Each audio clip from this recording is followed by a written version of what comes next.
सतगुरुदेव की जय हो। सभी भगत समाज को सत साहेब एवं जगत के भाई बहनों को राम राम।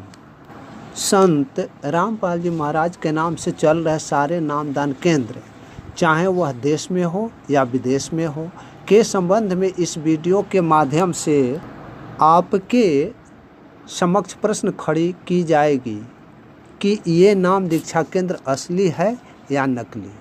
असली नहीं है तो कैसे, और नकली है तो कैसे। उपरोक्त तथ्यों पर चर्चा करने से पहले चाहूँगा कि आप मेरे YouTube चैनल SSM-सतलोक- को सब्सक्राइब कर लें तथा साथ में लगे घंटी को भी बजा लें ताकि मेरा हर वीडियो आपको आसानी से प्राप्त हो जाए। अलावे इसके आप संत रामपाल जी महाराज के विरुद्ध हुए मरते दम तक का आजीवन कारावास की सज़ा का षड्यंत्र कैसे बुनी गई, किसने बुनी और क्यों किया, कब, कैसे, कहाँ, इसकी जानकारी लेना चाहते हैं तो आप अवश्य पढ़ें पुस्तक ज्ञान अमृत एवं षड्यंत्र का विष। इसे मंगाने के लिए आप 99-315-92-093 पर संपर्क कर सकते हैं या व्हाट्सएप मैसेज भेज सकते हैं। साथ ही और एक बात से भी आप पुण्यात्माओं को अवगत करा देना चाहता हूं कि ज्ञान अमृत एवं षड्यंत्र का विष नामक पुस्तक के बाद परमात्मा की दया रही तो अतिशीघ्र बहुत ही जल्द एक दूसरी पुस्तक अर्धवार्षिक पत्रिका के रूप में संवैधानिक सड़क से सतलोक का सफ़र आप लोगों के बीच में समर्पित की जा सकेगी। अब मैं अपने विषय वस्तु पर आता हूँ। विषय है संत रामपाल जी महाराज के नाम पर जितने भी नामदान केंद्र या आश्रम खोले गए हैं और जहाँ नाम दीक्षा दी जाती है, क्या वह असली है या नकली है। इस संबंध में संत रामपाल जी महाराज का वाणियों पर नेह लगाएंगे, ध्यान देंगे। संत रामपाल जी अपने भक्तों से प्रतिदिन नित्य नियम में शब्द बुलवाते हैं कि जे तेरे उपजे नहीं तो शब्द साकी सुन ले, साकी भूत संगीत है जासे लाओ ने। इस वाणी के माध्यम से स्पष्ट सतगुरुदेव द्वारा उपदेश एवं आदेश दी गई है कि जब कभी भी आप पुण्य आत्माएं दुविधा में पड़ जाते हैं और कोई निर्णय नहीं कर पाते हैं कि क्या सही है और क्या गलत है, क्या उचित है, क्या अनुचित है, कौन सा मार्ग सही है, कौन सा मार्ग बुरा है, तो ऐसी स्थिति में निर्देश दी गई है कि हम पुण्य आत्माएं आने अपने सतगुरुदेव के वाणियों में नेह लगाएं, अर्थात ध्यान लगाएं। वाणियों को सुने, वाणियों को अमल में लावें। अमल में लाते ही हमारी सारी दुविधाएं मिट जाएगी और स्वयं से निर्णय करने के योग्य या सक्षम हो जाएंगे। स्वयं नीर छीर का निबेरा कर लेंगे और गलत रास्ते पर चलने से बच जाएंगे और हमारी सारी दुविधाएं मिट जाएगी। मगर आज परमात्मा की पुण्य आत्माएं अपने सतगुरु जी के वाणियों को न तो सुनती है और न ही नेह लगाती है। सुनती भी है तो उसे अमल में नहीं लाती है, बस देखा देखी भीड़ भाड़ के अंधभक्ति में लगे रहती है। सब के सब दम भरने में लगे रहते हैं। शुद्ध घी का हलवा राम तो स्वादिष्ट भंडारा का चटकारा लेने में 56 प्रकार के भोग भोगने में व्यस्त रहते हैं। जबकि ठीक इसके विपरीत सतगुरुदेव जी का वाणी है कि भक्ति देखा देखी का नहीं है।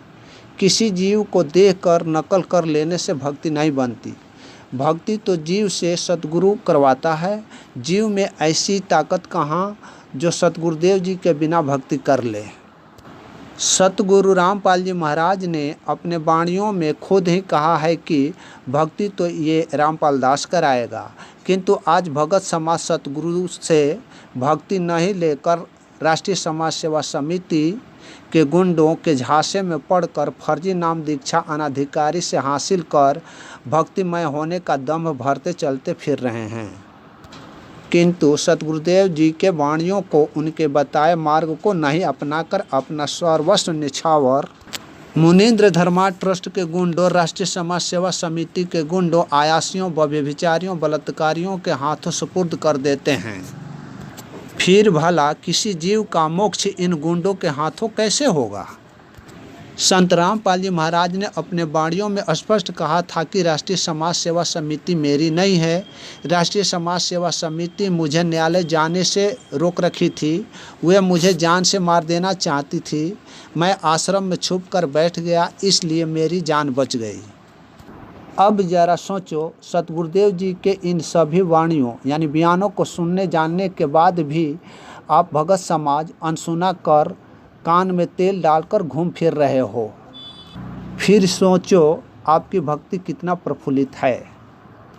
गुरु जी ने अनेकों बार सत्संग में बताया है कि इस पृथ्वी पर क्या 21 ब्रह्मांड में भी कोई नाम दीक्षा देने का अधिकारी नहीं है, और यदि कोई मुझसे तीनों नाम लेकर और अपना अलग दुकान खोलकर अन्य को नाम दीक्षा देने लगा तो वह मानव समाज का सबसे बड़ा दुश्मन होगा।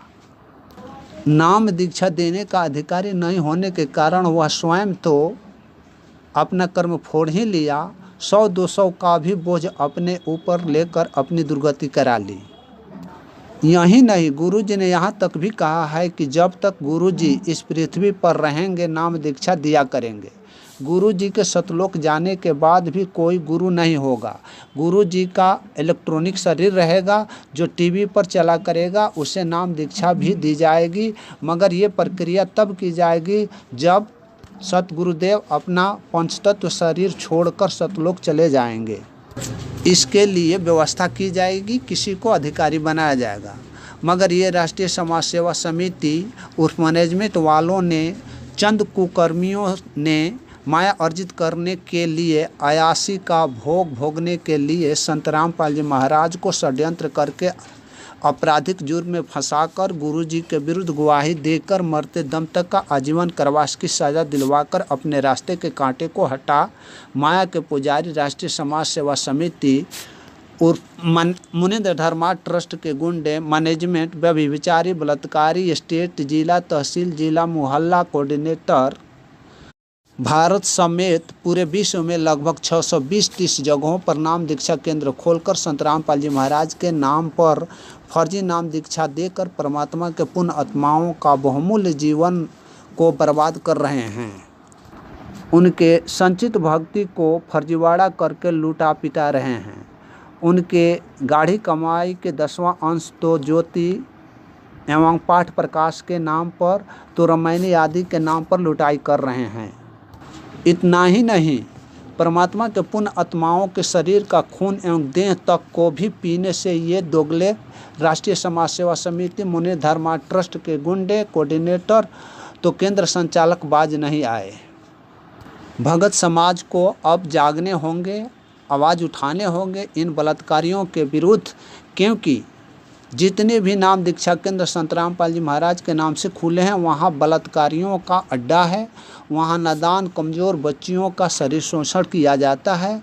जैसे समस्तीपुर का संचालक नगीना प्रसाद कुशवाहा के विरुद्ध बलात्कार करने तथा छत्तीसगढ़ बालोद जिला में बलात्कार का मामला नामदान संचालक एवं कोऑर्डिनेटरों के विरुद्ध सोशल मीडिया में चल रहा है। इस तरह जितने भी नाम दीक्षा केंद्र आज के तिथि में खुले हैं और संत रामपाल जी महाराज के नाम पर नाम दीक्षा दी जाती है, वह केंद्र सभी नकली हैं। कोई नाम दीक्षा केंद्र संत रामपाल जी महाराज का असली नहीं है। आप पुण्य आत्माओं, फर्जी नाम दीक्षा लेने वाले अपने नाम दीक्षा फार्म का अवलोकन करो, पाओगे कि केंद्र तो मुनीन्द्र धर्मा ट्रस्ट के नाम पर चलाते हैं तथा नाम दीक्षा कबीर परमेश्वर भक्ति ट्रस्ट सतलोक आश्रम टोहना रोड बरवाला हरियाणा के पर्ची पर देते हैं, जबकि टोहना रोड बरवाला का सतलोक आश्रम 2014 ईस्वी से पुलिस के कस्टडी में है और बंद पड़ा है। इसलिए प्रमाणित हो जाता है कि फर्जी नाम दीक्षा केंद्र खोलकर फर्जी नाम दीक्षा दान करते हैं संत रामपाल जी महाराज के नाम से, जो असली नहीं है और कोई रामपाल जी महाराज का केंद्र नहीं है, बल्कि सब के सब नकली हैं। अब भगत समाज को स्वयं सोचना है कि ऐसी फर्जी लोगों के साथ चलकर अपना मानव जीवन बर्बाद करना चाहते हैं या स्वयं के साथ साथ अपने भाई बहनों को बचाने के लिए जागृत करना चाहते हैं। इसी के साथ आज इतना ही। अब हमें विदा दें। सत साहेब, जय बंदी छोड़ की सत साहेब।